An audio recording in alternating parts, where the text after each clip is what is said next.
আসসালামু আলাইকুম। আমি দুঃখ ভারাক্রান্ত হৃদয়ে কইরাম, দিল্লি থেকে পলাতক নেত্রী ফ্যাসিস্ট হাসিনা কি খেল খেলে দিল। আরে আমাদের খুলনা ছাত্রলীগের এরা ঢুকে গেছে বুঝলো ছাত্র দলের ভিতরে, আর শিবিরের যে মারলো আল্লাহ। এইখানে তালুকদার কি খালে খুলনা বিশ্ববিদ্যালয় কেন আর রক্তস্নাত, কেন এত রক্তের হাসিনার ওইখানে বসে রক্ত জড়াইলো, এটা জাতি বিচার। এত গোয়েন্দা বা বিভাগ আসিল, এরা কি আগে খবর দেয় নাই? কেন তারা এরকম বাংলাদেশে মনে করে হাসিনার কি খেলিয়া দিল? আরে বাংলাদেশের কি আমাদের ছেলেমেয়েদের ছাত্রদের মাঝে কেন রক্ত ঝরবে এখন? এমনকি এই 24-এ গণঅভ্যুত্থান বিপ্লবী সরকার আইলো, তারা কি একবারে তাদের এত গোয়েন্দা এজেন্সি, এত টাকা পয়সা, কোটি কোটি টাকা, এত কি কাজ করলো গোয়েন্দা বাহিনী? হাসিনা কি এখানে ক্ষমতাশালী? হাসিনা একটা ঠুস মারিয়া দিয়া দিল, ঢুকতে পারবে না কিন্তু গন্ডগোল লাগাইয়া দিল। আমি আর কিতা কইমু আপনাদের, কেন দিল্লি থেকে খুলনার ছাত্রলীগ ছাত্রদল আর শিবিরের দাঙ্গা, হায় রে দাঙ্গা লাগাইয়া দিল, কেন রক্ত জড়াইলো? হাসিনার সেই 10টা হুন্ডা 20টা গুন্ডা ঠান্ডা, এখনো তারা ঠেলে মেঝে ডান্ডা মারে করে দেয় ঠান্ডা মানুষে। কে মনে করে যে দেখাইবো যে আমার ছাত্রলীগে কি দুষ্ট ছিল, এরাই তো মারামারি করে। হায় রে হাসিনা, তোর জ্বালায় বাঁচি না। রক্ত চুষা কাকলাস, হাসিনা হলো রক্ত চুষা কাকলাস, জাতির সর্বনাশ। এদের মারিয়ে নেওয়া উচিত আছিল, এর এখানে আটকাইল না, তারা আবার যাইতে দেওয়া হইল। রক্ত চুষা কাকলাস, জাতির সর্বনাশ।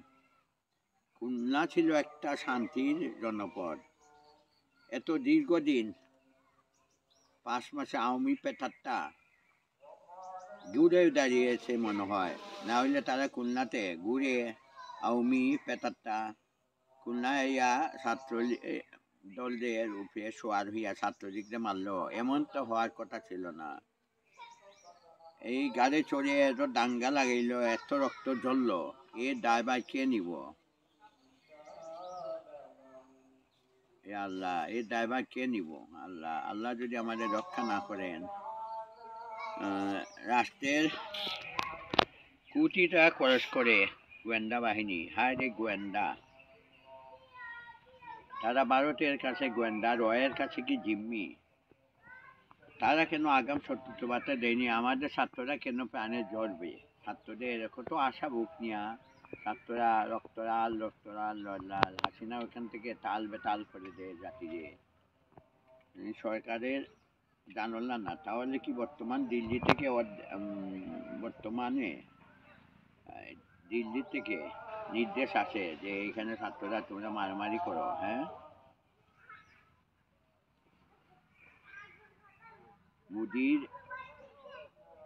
দুটির নিচ থেকে হাসিনা বের হয়ে হুঙ্কার দেয় যে এই আমি ঢুকমু, এই করমু, তুলসী গাবাত আইছে। এটা কি ধরনের হাসিনারে আটকানো উচিত ছিল। এরা বা কপাল ফুটছে এই সেনাবাহিনীর এখন আর শক্ত হইতে পারে না। কারণ আগে 15 বছর যারা সাপোর্ট দিয়েছে হাসিনারে, তখনই তারা পুলিশের হাতে দেশ লিয়া হাসিনা। এখন আমলাদের যারা নির্বাচনে করছে 14-16 সালে, 14 সালে 20 সালে, এদেরকে ওয়াইসি করা ঠিক আছে। আমার বই বার করছি ইনশাল্লাহ, রুশ লেখকদের জীবনী বার করছি। আমি লেখছি যে আমরা জাতি একটা মহাক্রান্তিকাল থেকে রক্ষা পাইছে, স্বাধীনতা সার্বভৌমত্ব ফিরে আইছি 21শে বই মেলায়। আমার বইটা আপনারা পড়বেন ইনশাল্লাহ। হাসিনার কুবুদ্ধির মার পেছে আর এর মানকা ছিপায় কি করে পড়ে রয়েছে আবার বাংলাদেশ, বেচারা বাংলাদেশ, আরে বেচারা বাংলাদেশ। এইভাবে কি আরেকটা ভারতীয় দাবার চালে আমরা পড়ে গেছি? ওখান থেকে দিল্লিতে কি দাবার চাল চালে আল্লাহ। আমরা আর নরম হইয়া থাকতে পারবো না। আমরা যেখানে বিএনপি তিস্তার দিকে আগে গেছিল, তিস্তার লং মার্চ, সেখানে আবার তারা ছাত্রদল কেন তারা কন্ট্রোল করলো না? ছাত্রদলটা তারা লাগামটা নেওয়া দেওয়া উচিত আছে। তারা এত ব্যতিব্যস্ত হয়ে গেছে, ক্ষমতা আইয়া যাইব, এখনো নির্বাচন বাকি। এই করলে তো নির্বাচন আরো 3-4 বছর পিছাই যাব। আল্লাহ, 5ই আগস্ট বিপ্লবী সরকার আইসল রক্তস্নাত শহীদদের আত্মার উপরে ভর করে। আল্লাহ, সেই এত সহজে কি মাত্র 5 মাসের ভিতরে সেই স্বপ্ন দুঃসাত হয়ে যাব? হে আল্লাহ, আজ ভারতের বিরুদ্ধে সমস্ত কনসেনসাস তৈরি করতে হবে। কনসেনসাস, জাতীয় ঐক্যমত। আমাদের এখানে দালাল দিয়ে বইরা লাইছে তারা। দালাল, হায় রে, রক্তলাল, সব দালালরা কেউ মরে না, মরে আমরা নিরীহ ছাত্ররা। রোজা সামনে আসছে, আরে আল্লাহ, এখন আমাদের কত, এখন কেন রক্ত পড়বে খুলনা বিশ্ববিদ্যালয়ে?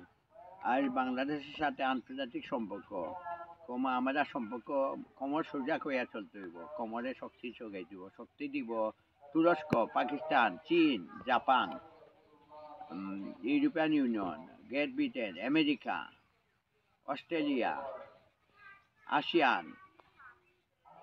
আমি বলি আল্লাহ, আপনারা এই সমস্ত দেশের সাথে বাংলাদেশের কূটনৈতিক সম্পর্ক স্থাপন। ভারত কি করব? ভারতে আমাদের কিচ্ছু করতে পারবো না। আমাদের ইমানের বল রাখতে হইব, ইমানের বলে আমরা হইতে হইব বলিয়ান। ইমান শক্ত হয়, আমরা মানে দেশটারে ইমানের বলে বলিয়ান হইতে, আমরা ইমানের শক্তিতে আধ্যাত্মিক সত্তা করতে হইব। এখানে অলি আউলিয়ারা আছেন, শুয়ে আছেন, কিন্তু তারা জীবন্ত, তাদের দোয়া নিয়ে চলতে হইব।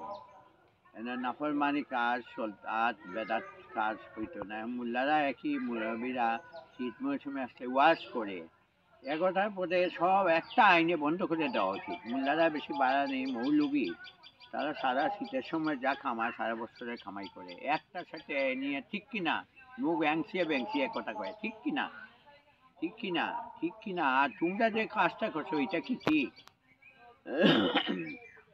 মোল্লা মৌলবীরা যে রাত 11টা পর্যন্ত পুরা বন্ধ করে দেওয়া উচিত ওয়াজ মাহফিল। কিসের ওয়াজ? একখান দিয়ে ঢুকে আর একখান দিয়ে বাইরে হয়। বেস্ট হইলে অনেক শান্তির জায়গা, এখানে চিল্লাচিল্লি করে তারা কি বেস্টে যাইতে পারবো? পরম আল্লাহ, আমাদেরকে তুমি সঠিক পথ মোল্লা মৌলবীদের নিয়ন্ত্রণ করো আল্লাহ। এরা তো আমাদের নবী পর্যন্ত বলছেন তোমরা ঘুমাও, রাত্রে ঘুমাইয়া সকালে ভোরে উঠো। তারা কি যে ওয়াজ করে তা নিজেই জানে না। আল্লাহ, একটা গান ছিল, উৎসর্গ ছিল, রক্তলাল পূর্ব দিগন্তে সূর্য উঠেছে, রক্তলাল। পূর্ব দিগন্ত কি? এটা পশ্চিম দিগন্ত থেকে সারিয়ে দেওয়া হয়। পশ্চিমে আমাদের দিল্লিকে লাড্ডু খাওয়ানি হয়। যারা অনেক দালাল আছে দিল্লিকে লাড্ডু খায়, দিল্লিকে লাড্ডু খায়। আল্লাহ, আমি আর আপনাদের কি বলবো ভাই? আমাদের শিবির বনাম ছাত্র দল একই খেলা দেখাই দিল ভারত।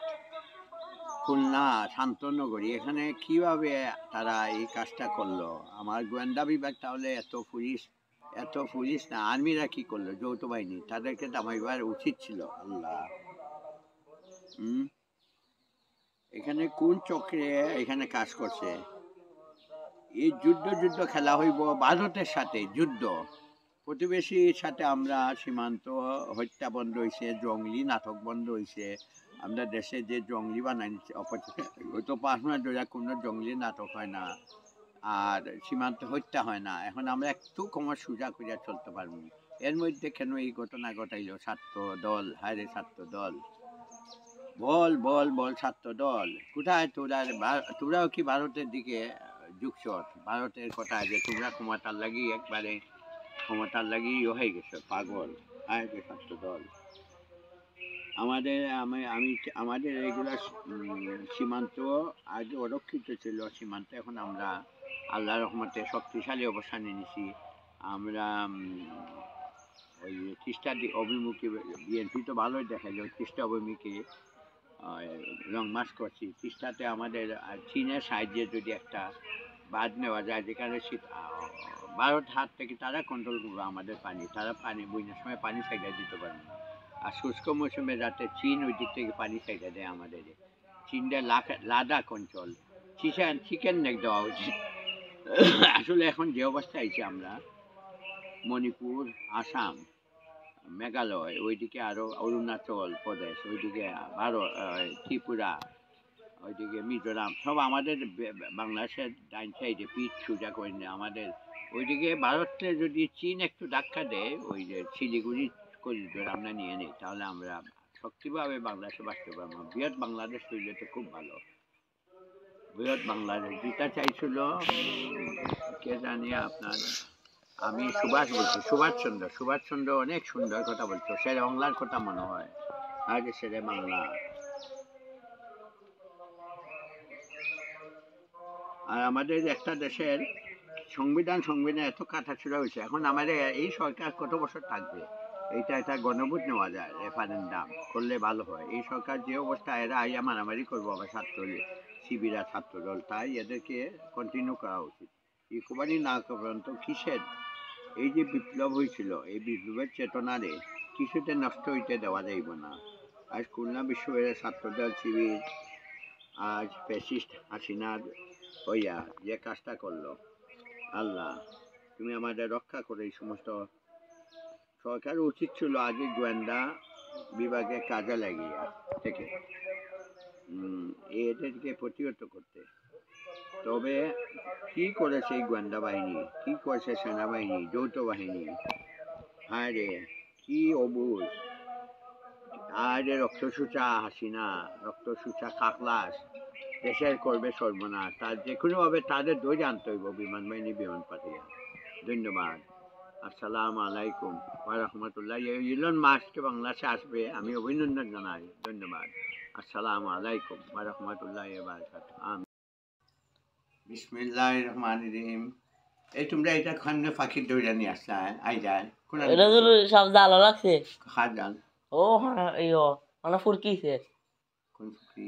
ও মানে একটা বিলিতে ও বিল। এটা তো আমার সব এতে পাখি দেয় সাইডে দেও তোমরা, বুঝছো নি? পাখিটা আনছো ওখানে, পাখি এটা তো দেশব পাখি, এটা সব যা এটারে দেখো।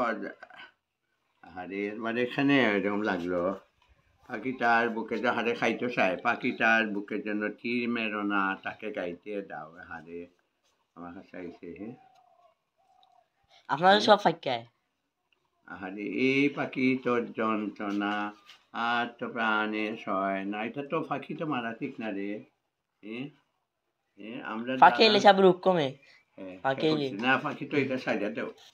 আরে পাখি তোর যন্ত্রণা আর তো প্রাণে সয় না, তোরে যখন তখন মুড়ে করে জ্বালাতন আর তো সয় না। পাখিটার বুকে যেন তীর মেরো না, তারে গাইতে দাও না। তোমার আত্মা তো হো এটা পাখি তোমার সাইডা দিবে তো, ধরো দুইটা দিবা ভালো হয়ে যাবে। ওই আমরা ভালো হয়ে যাবে, শুনলে কিন্তু পয়সা নাই। তুলো তুলো, দূর থেকে তুলে সাইডে দেখা দিব। তুমি সাইড দিবা নি? না এটা সাইড দিও। ওরে আমার মনা পাখি রে, দেখবি দেখবি। আচ্ছা